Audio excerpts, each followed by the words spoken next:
जो आमंत्रित है, आपको जो कामड़े साहब की जो बात बताई गई, हेलो, आवाज नहीं रखना है, पीछे कोई आवाज नहीं चाहिए प्लीज, क्योंकि ये कार्यक्रम है ना हमारा कोई भीड़ वाला कार्यक्रम नहीं है, पहली बात को समझ ले आप। और यहाँ आवाज बिल्कुल शांत रहे, कम से कम हमारे बुजुर्ग या उम्र लायक लोग हैं वो समझे कि आपस में बात ना करें, क्योंकि ये प्रोग्राम मिशनरी है। ये प्रोग्राम कोई मनोरंजन वाला नहीं, मनोरंजन तो हम इसलिए है कि बच्चों का हौसला बढ़ाना है, ताकि आपके सामने वो आज का सिर्फ नृत्य का परफॉर्मेंस कर सके, भविष्य में वो भी एक अच्छी वक्ता बन सके। इस तरह से हमारी प्लानिंग है और आपका सहयोग भी है, नो डाउट, कोई बात नहीं। तो कामड़े साहब के बारे में मैं आपको थोड़ी सी बात बता दूंगा कि डॉक्टर बाबा साहब अम्बेडकर जी ने एक बात कही है कि जो कौम अपना इतिहास नहीं जानती है वो कौम अपना भविष्य का निर्माण नहीं कर सकती। तो इतिहास क्या है? तो इतिहास लिखने वाले भी चाहिए, इतिहास समझने वाले भी चाहिए, इतिहास पढ़ने वाले भी चाहिए। तो दोस्तों, एक जो अम्बेडकरी साहित्य, बहुजन साहित्य, और इस देश में बाबा साहब ने यह भी कहा कि जिसका कोई इतिहास नहीं होता उसका इस देश में या कोई भी जगह पर उसका अस्तित्व नहीं होता। तो अस्तित्व अगर बनाए रखना है तो हमें इतिहास को जानना है, और हमारे इतिहास के साथ जो साहित्यिक होते हैं उनके लिए हमारे समाज की ओर से और बहुजन आंदोलकों की ओर से हम उनको, वो साहित्यिकों को लाख लाख शुभेच्छा देते हैं कि आप कहां से इतिहास को खोजकर, कहीं कहीं मुद्दों को खोजकर आप समाज के सामने रखने की जो कोशिश करते हैं, उसमें से एक ऐतिहासिक और एक साहित्यिक हमारे आज के इस कार्यक्रम में उपस्थित हुए हैं, और हम उनको आमंत्रित करते हैं। उनका हमसे जो फोन से बात हुई, उन्होंने हजारों आर्टिकल्स लिखे हैं।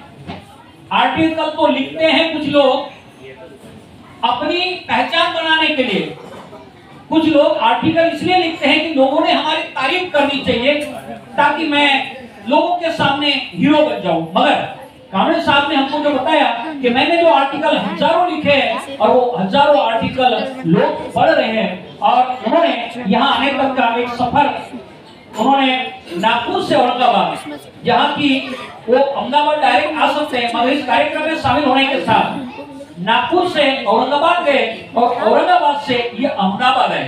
अहमदाबाद के कार्यक्रम की जानकारी जिन हमारी भगिनी ने दिया है उनको भी मैं आपके सामने कुछ समय के बाद पेश करूंगा, जिन्होंने इस देश में भारत सरकार, राजस्थान सरकार के सामने बहुत बड़ी क्रांति की है।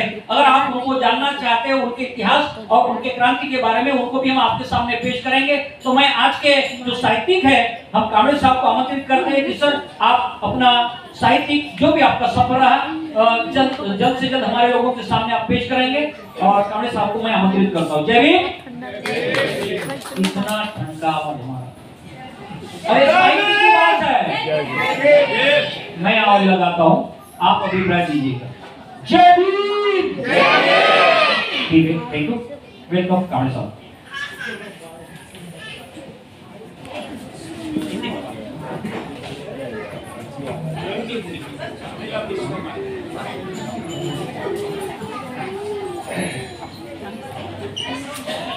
सर्वांना सप्रेम जय भीम। तथागत बुद्ध शाहू आंबेडकर आणि सम्राट अशोक यांनाही मी प्रणाम करतो।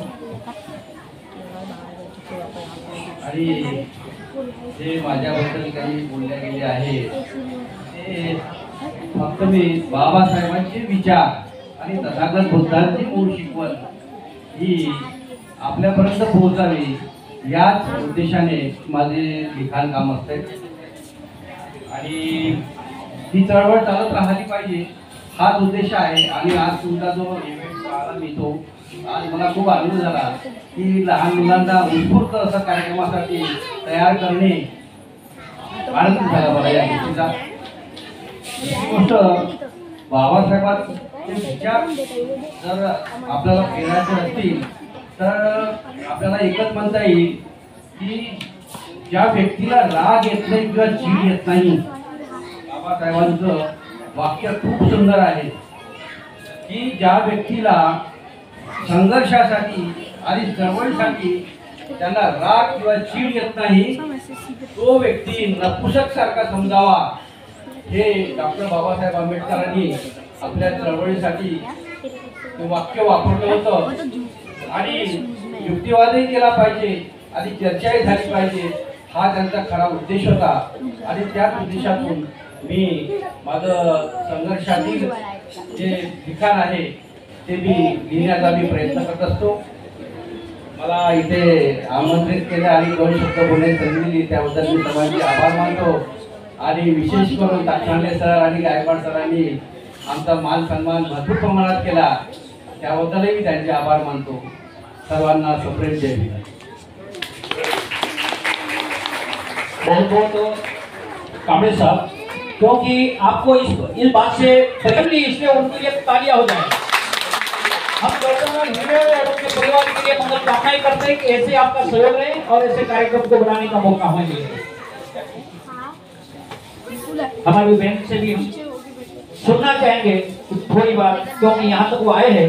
हम उनसे विनती करते हैं कि आज के कार्यक्रम को संदर्भ में आपका जो भी है आप वक्तव्य करें।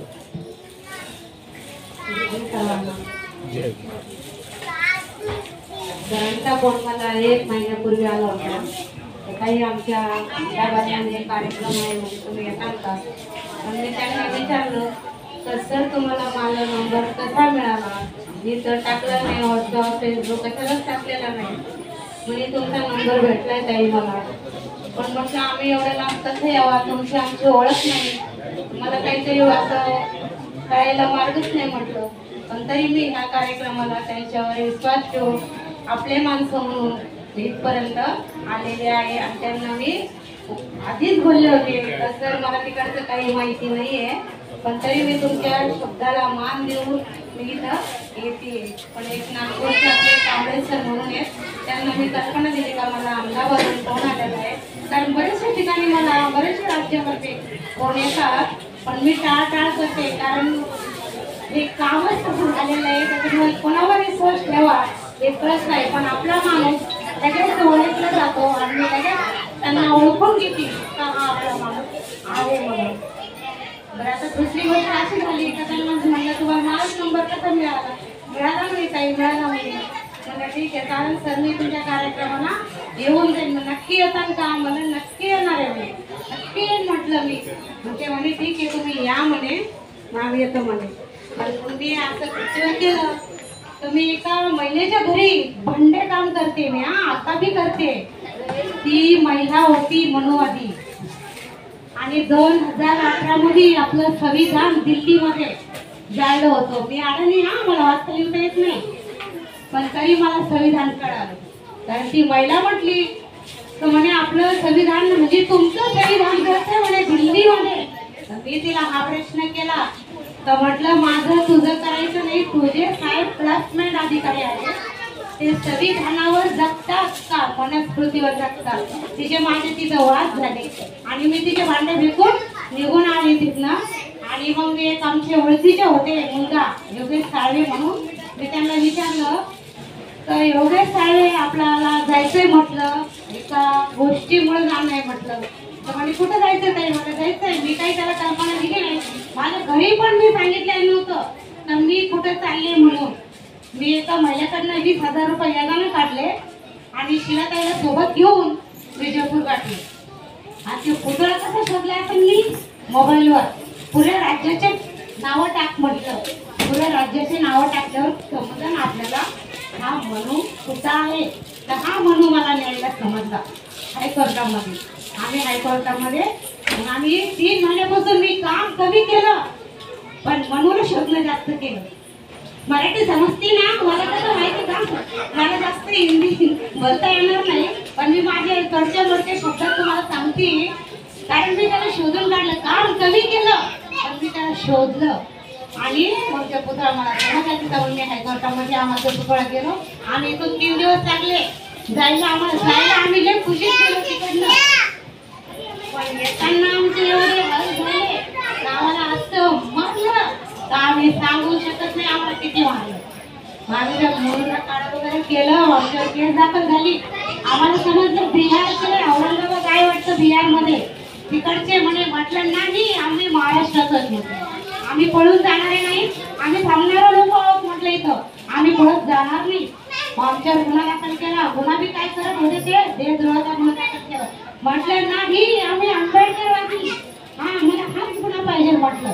मग त्याला बोलून सरांना आम्हाला खूप मार केली आणि PCR मध्ये घेतलं. अशा पोलीस स्टेशन मध्ये आम्हाला ते घेऊन गेले. आम्हाला जेंट्सना एवढं मारलं, तिथं लेडीज मारत नाही, तिथं एवढं मारलं आम्हाला, एवढं मारलं का आम्ही सांगू शकत नाही आम्हाला किती मार आणला म्हणून तिथं. पण आम्ही तिथं मग आम्हाला एनसीआर झाला, आमचा जेलमध्ये टाकलं. आम्हाला आमच्या घरी माहित नाही, आम्ही त्याला सांगितलं मिटिंग होतं म्हणून आम्ही तिथं बचत गटाची मिटिंग आहे.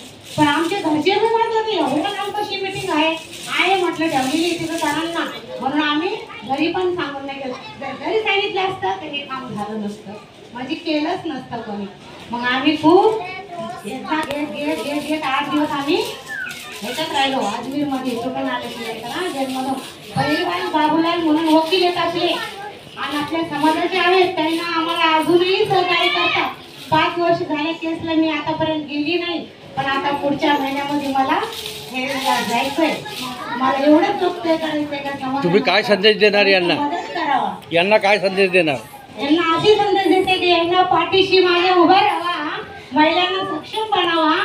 जे आम्ही दोघी केले एवढे जर आले तर तिथं तो पुतळा राहणार नाही, तिथं डायरेक्ट बाबासाहेब आंबेडकर राहतील तिथं.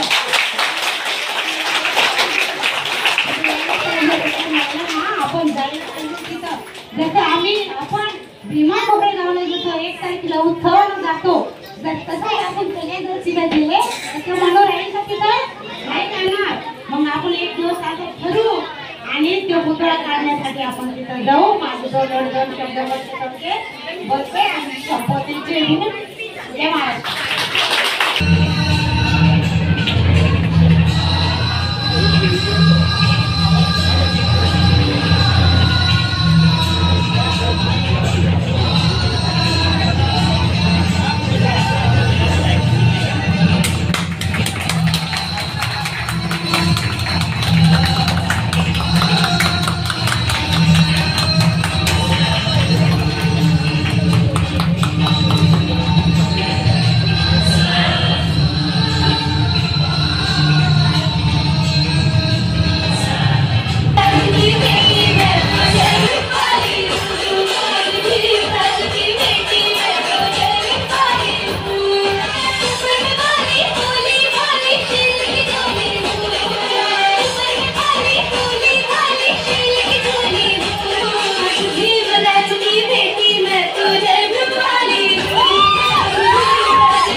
एक पुरस्कार होगा।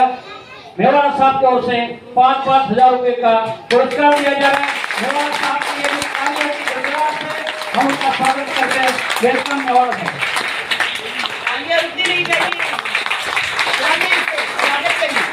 शांता भाई अग्री,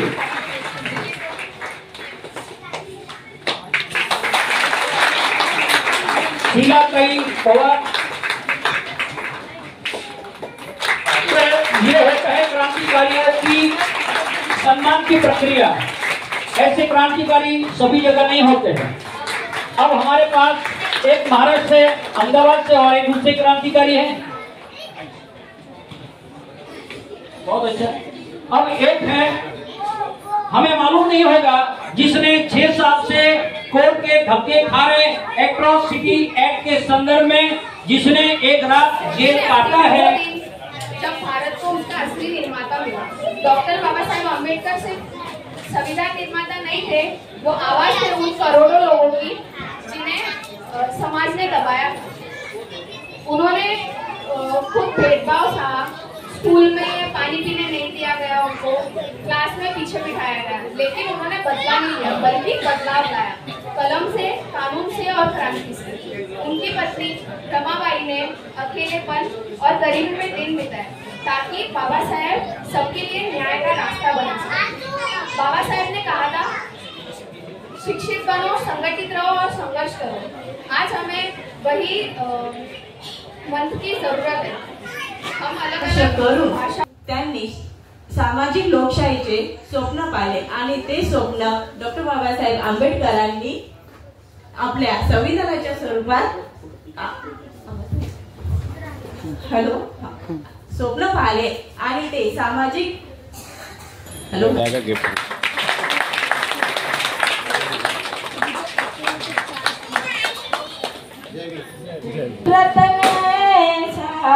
किसी की खदाने में नहीं मिलता,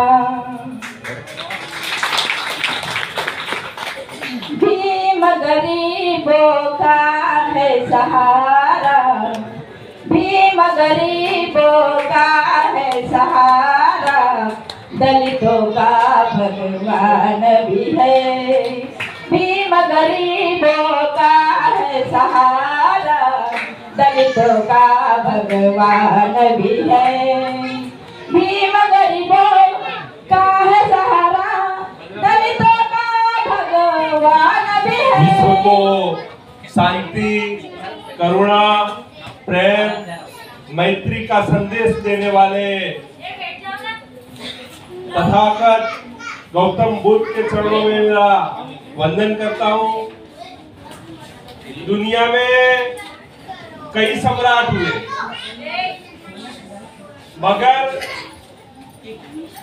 दो जो लोग हैं, जो सम्राट जो राजा थे, जिनको सम्राट की उपाधि मिली, ऐसे अलेक्जेंडर सिकंदर और दूसरे हमारे जम्मू द्वीप पे जन्मे सम्राट अशोक, कि जिन्होंने तलवार उठाई तो समग्र एशिया में अपने नाम का परचम लहराया, और जब उन्होंने हथियार को नीचे रख दिया और धम्म की शरण में गए तो पूरे एशिया को बुद्धमय बना दिया। ऐसे सम्राट अशोक के चरणों में वंदन करता हूँ। भारत में अनेक संत और महात्मा हुए, मगर जिनको ध्रुव का तारा कहा गया, से संतों में भी शिरोमणि ऐसे संत रविदास जी के चरणों में वंदन करता हूँ, कबीर जी के चरणों में वंदन करता हूँ। भारत के जो समाजवादी विचारधारा को आगे बढ़ाने में जिन जिन संतों महंतों अपने क्रांतिकारी नायकों ने अपना योगदान दिया, ऐसे सभी क्रांतिकारियों को मेरा वंदन करता हूँ। महात्मा ज्योतिबा फूले और मां सावित्रीबाई फूले, जिन्होंने इस देश के पिछड़े ओबीसी समाज, शूद्र और समग्र देश की महिलाओं के लिए स्कूल के दरवाजे खोले, ऐसे महात्मा ज्योतिबा फूले और मां सावित्री बाई के चरणों में वंदन करता हूं। हम लोग ये समझते हैं कि आरक्षण हमें संविधान के बाद मिला, मगर जिन्होंने 1902 में अपने राज्य में आरक्षण की व्यवस्था की, ऐसे राजर्षि साहूजी महाराज के चरणों में वंदन करता। हमारे बच्चों ने जो लास्ट ईयर इन्होंने पार्टिसिपेट किया था, ऋषु बोंगड़े, ऋषु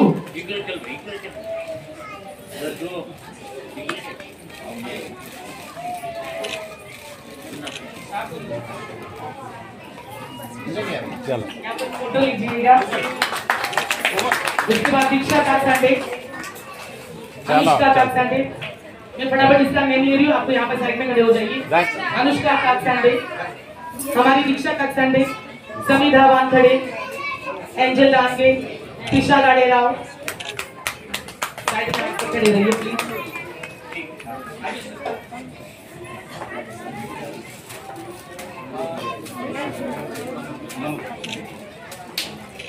निराली जी आप पेज पर आइए। मनोज सिकरवार जी और कोमल आप यहाँ पर आइए और बच्चों को अवार्ड दीजिए। ये पलक क्रेडिट सोसाइटी फाइनेंस की ओर से ये जो पुरस्कार दिया गया है, ये तीनों लोग उस संस्था के पदाधिकारी हैं और इनके तरफ से ये VIP को उनका स्वागत करते हैं और कार्यक्रम शुरू करते हैं। चल बोला अनुष्का को ये ले अनुष्का हो गया। समिधा वानखड़े, समिधा जोरदार तालियां बजी चाहिए। टीशा गाड़ेराव, एंजल डांगे,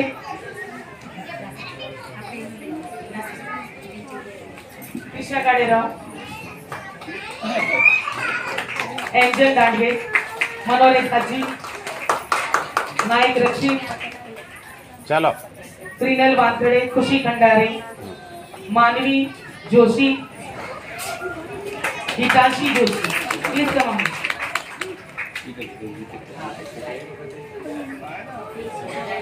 हितांशी जोशी,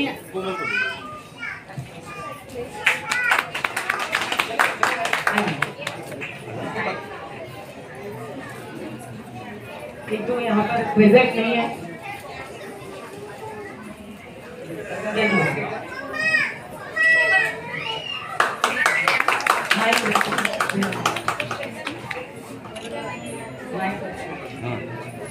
और जो आउट ऑफ स्टेशन है वो अभी यहाँ पर प्रेजेंट नहीं है।